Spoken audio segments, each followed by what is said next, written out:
Samba, le fils du dieu Krishna, fut attiré dans le harem de son père par l'intrigue du sage Narada, irrité par les plaisanteries de celui-ci sur sa puissance virile.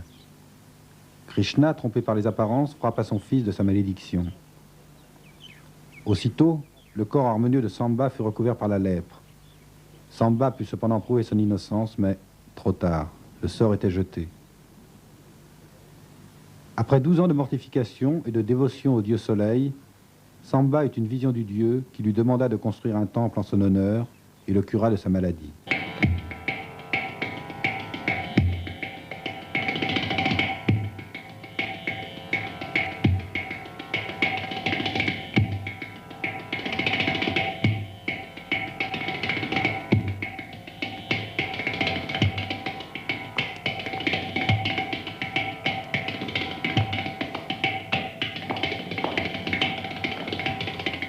Situé dans l'état d'Orissa, sur la côte est de l'Inde, le temple de Konarak est probablement le temple le plus spectaculaire et le lieu le plus visité par les touristes nationaux et étrangers.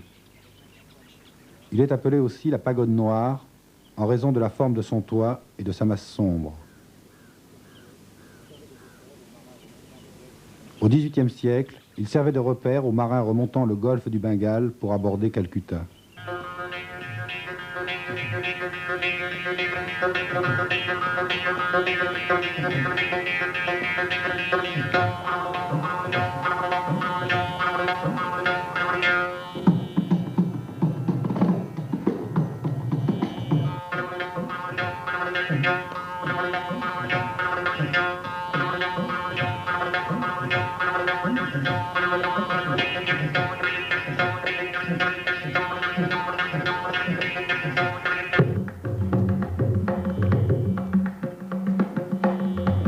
Dédié au dieu soleil Surya, sous son aspect de grand créateur de lumière, Mahabhaskara, il est conçu comme un char reposant sur 24 roues et tiré par 7 chevaux de pierre.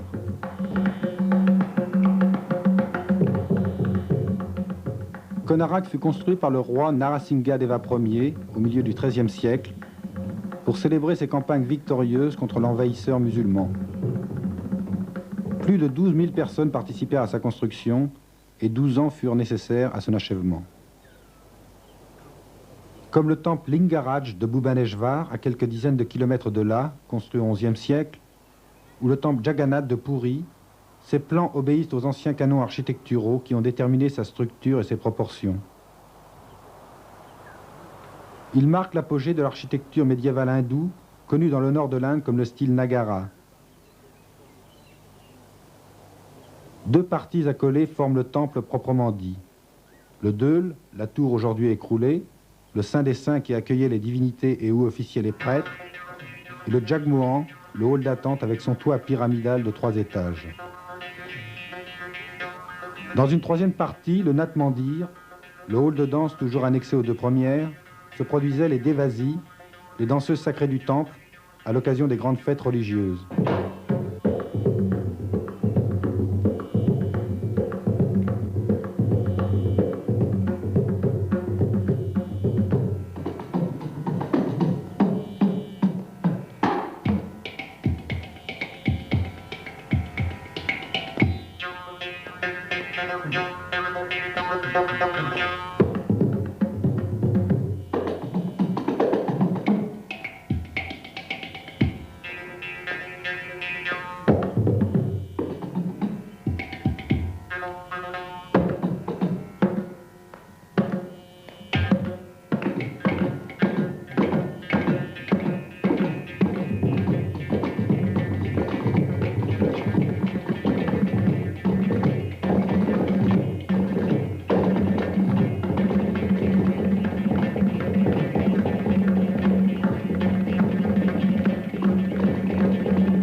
Konarak est un miracle d'architecture, mais l'architecture ici est de la sculpture à une échelle gigantesque.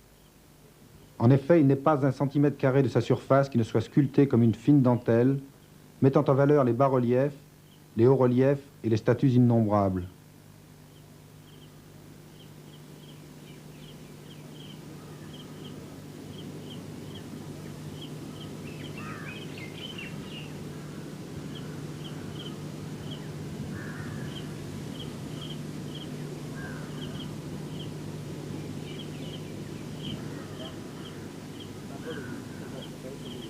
La roue, symbole aux multiples aspects comme les différentes faces du Dieu. Symbole du mouvement, de l'unité et de la perfection, mais aussi du cycle sans cesse renouvelé de la vie et de ses passions.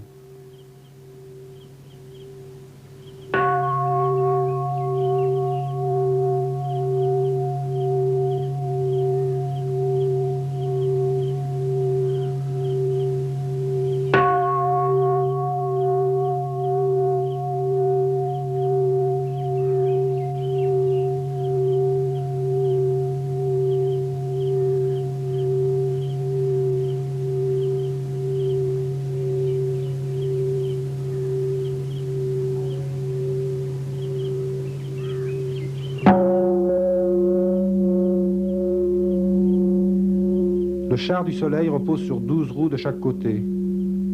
Elle représente les 12 nouvelles et les 12 pleines lunes du cycle annuel. Les 8 rayons de chaque roue indiquent les 8 périodes de la journée selon la tradition hindoue, comme les 7 chevaux symbolisent les 7 jours de la semaine.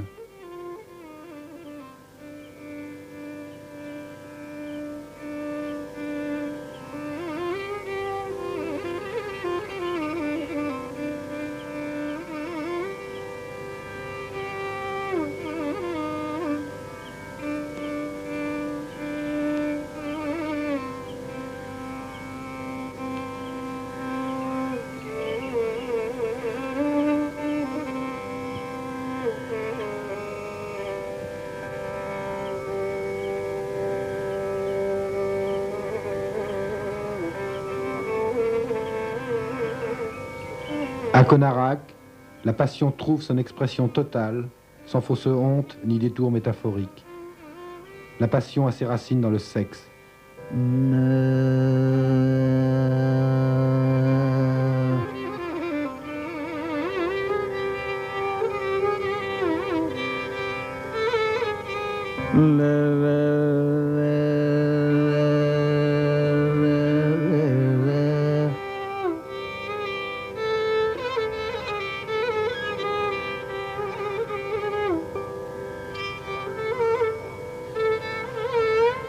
Konarak est plus qu'un temple.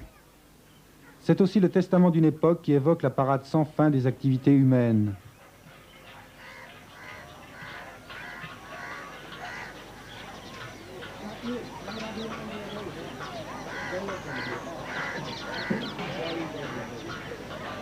Avec habileté, invention et amour, les ciseaux des artistes décrivent le monde dans lequel ils vivaient, dans lequel nous vivons peut-être encore.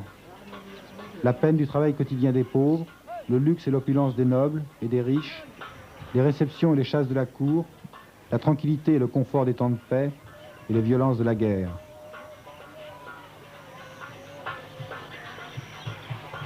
Des manuscrits sur feuilles de palme séchées nous apprennent que ces artisans et ces ouvriers n'étaient pas simplement des mercenaires, et encore moins des esclaves. Ils se sentaient au contraire personnellement et émotionnellement impliqués dans la création de ce temple. Un feu sacré et une dévotion sans faille animèrent tous ces hommes. L'enthousiasme des constructeurs semble avoir entraîné la population entière. Les dons d'argent, de vêtements et de bijoux, de nourriture et de lait, de bambous et de fer, de cuivre et d'or, venant de toute la région se déversèrent. Cependant, coiffant le tout, comme l'inspirateur et la force motrice de ce projet colossal, se tenait le Maharaja Narasingha Deva Ier. Toutes ses richesses personnelles, tout le butin accumulé par ses campagnes victorieuses furent dépensés dans ce projet, tant son ambition et son impatience étaient grandes. Ironiquement, ce fut peut-être cette détermination à finir le temple pour une date fixée, date déterminée par une conjonction astrale particulière, qui fut la cause de la chute de la tour. Toutes ces pierres furent sculptées et les pièces de métal forgées sur place, sous la surveillance des contremaîtres, des architectes et des sculpteurs. Quelle que soit la manière dont ces blocs, pesant parfois plus de 20 tonnes et venant de plusieurs centaines de kilomètres, arrivèrent à Konarak et furent ensuite hissés jusqu'à une hauteur de plus de 70 mètres, ce fut une prouesse d'ingéniosité et de dur labeur.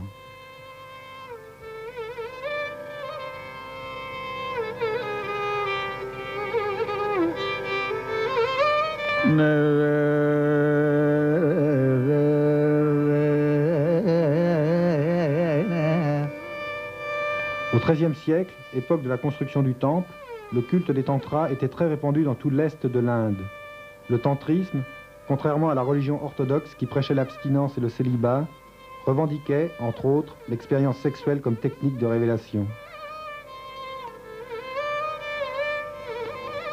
Le sexe est extase et l'extase est Dieu.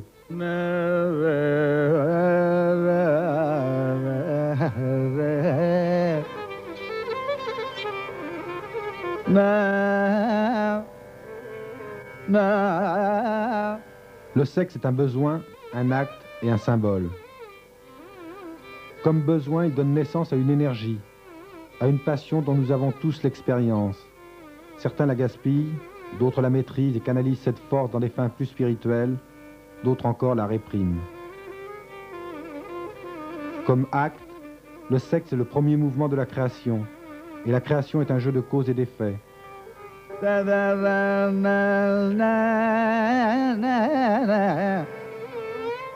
Celui qui est capable de traverser l'acte d'amour, non pas comme une satisfaction personnelle, mais avec la conscience de participer à un jeu de l'univers, réalise l'unité ultime et obtient la libération.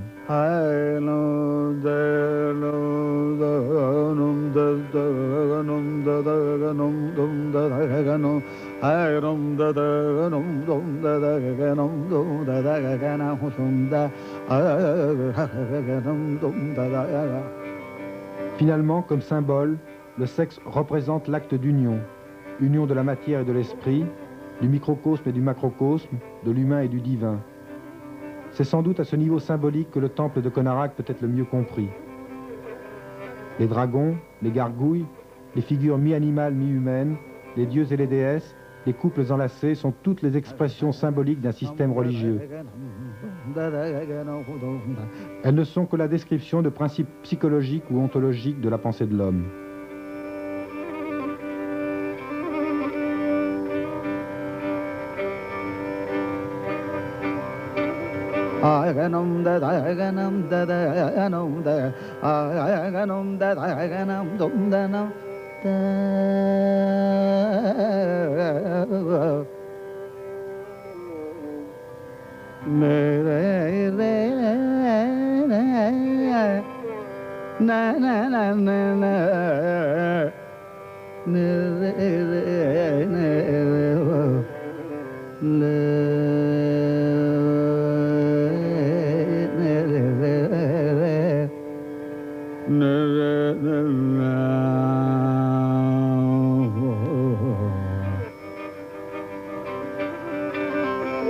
Ici, le sexe n'a pas la connotation d'un mot sale et tabou qui serait l'expression d'une frustration ou d'une perversion. Il est au contraire la célébration même de la vie, aspect terrestre de la vie quotidienne et union parfaite avec un tout universel.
Le culte du soleil est vieux comme le monde.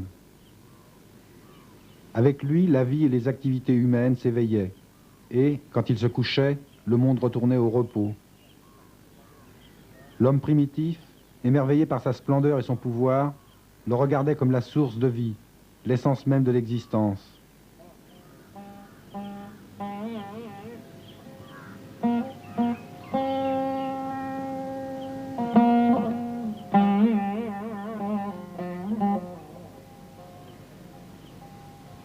Voici que s'élève le soleil bienfaisant. Son regard est partout. Il est bien connu des hommes, le Dieu qui a roulé les ténèbres, comme on roule une peau.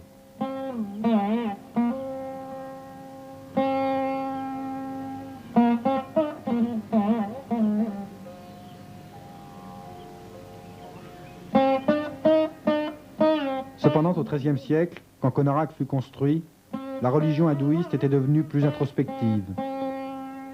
L'homme s'interrogeait sur l'univers et commençait à explorer des états de conscience plus élevés. Le chariot solaire devenait le corps, le véhicule de l'expérience. Les 7 chevaux représentaient les 7 centres ou états de conscience. Les roues symbolisaient le cycle du temps et les planètes zodiacales en vinrent à symboliser plus un aspect interne à la fois biologique et spirituel qu'une représentation astronomique. La science religieuse devint plus ésotérique.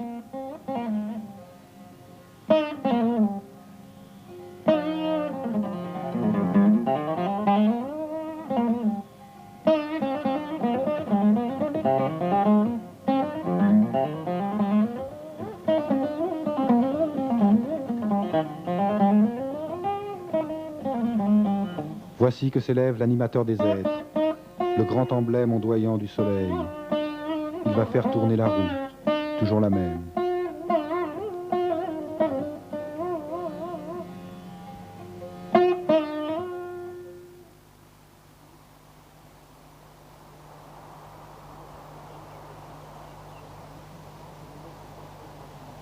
Et la construction du temple obéit à ce secret trajet initiatique. Trajet qui nous entraîne du quotidien presque prosaïque des frises qui entourent le temple, au niveau du sol, jusqu'aux différents étages du toit pyramidal.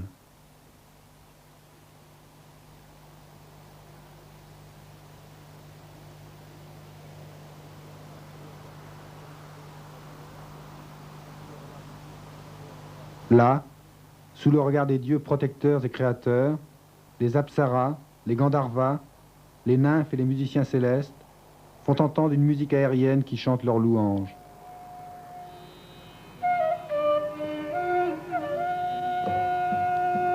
Alors, peu à peu, l'esprit se tait, comme apaisé.